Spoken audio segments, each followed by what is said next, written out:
What's going on, guys, and welcome back to another video on Dylan's Trains. Today, kind of a little collection update. I have gotten three new things, and if you saw on a YouTube post, my first ever YouTube post, I actually teased this locomotive. It is a older. I'm sorry about this stuff up. Okay, it's so uncomfortable. It's a older Athearn Genesis, supposedly Athearn Genesis CSX SD70M. And we'll kind of go over what I got. It's kind of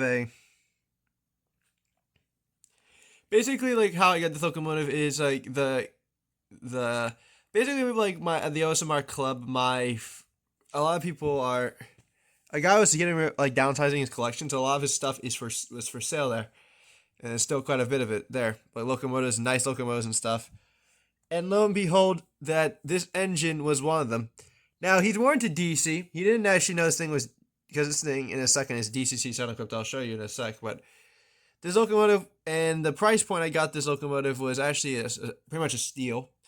I got this locomotive for $50.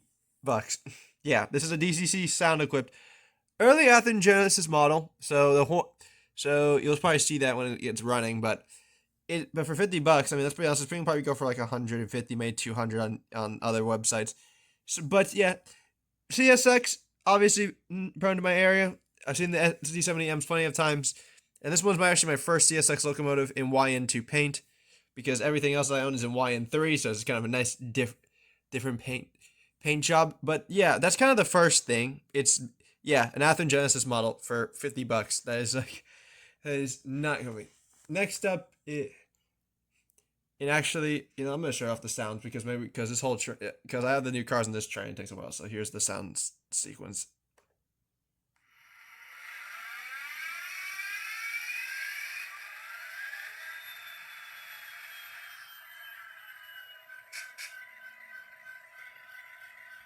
This is the bell. Standard bell. Horn's not accurate to the M's, but this is what it sounds like.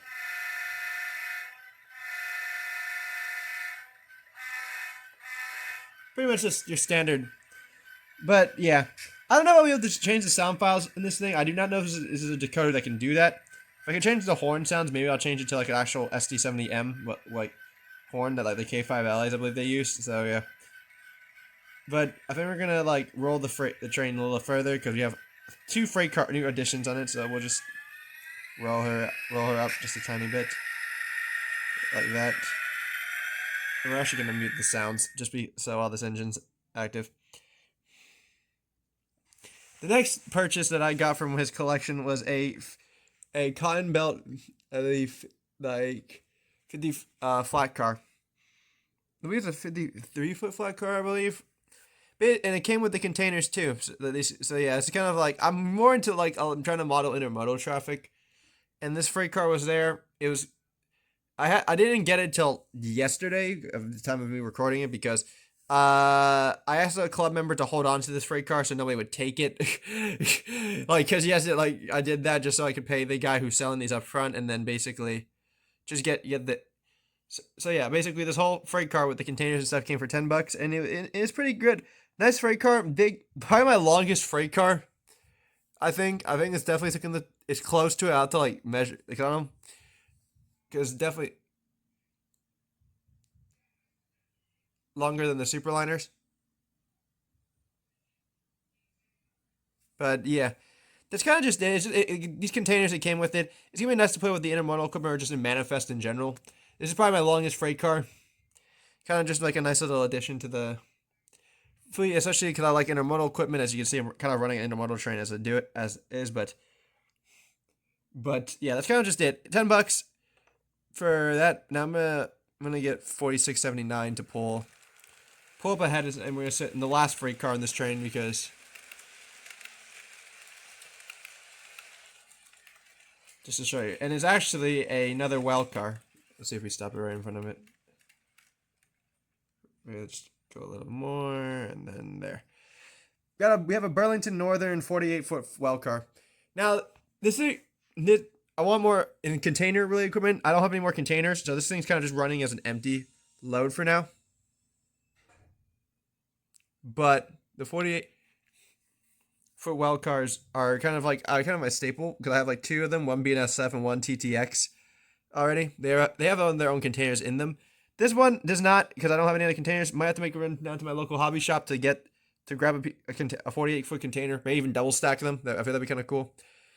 Same thing. Looking for more well cars. They were like I said. The lot was like basically how he was selling them. Each locomotive was $10. Not $10, $50, and then the the freight cars were $10. He's selling a whole bunch of nice.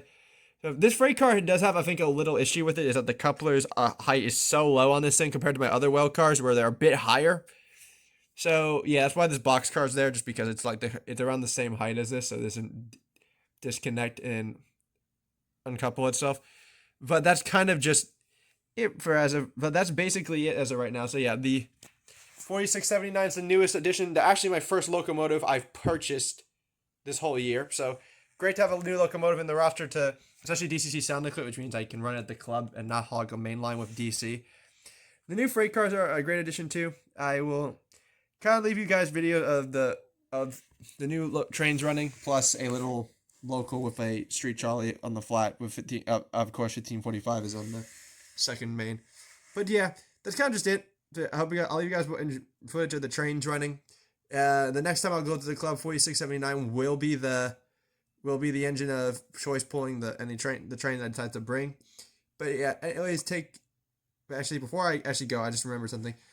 Just an FYI, this whole these cars all together and plus that engine, it was only $70. So yeah, kind of made away with the steal there.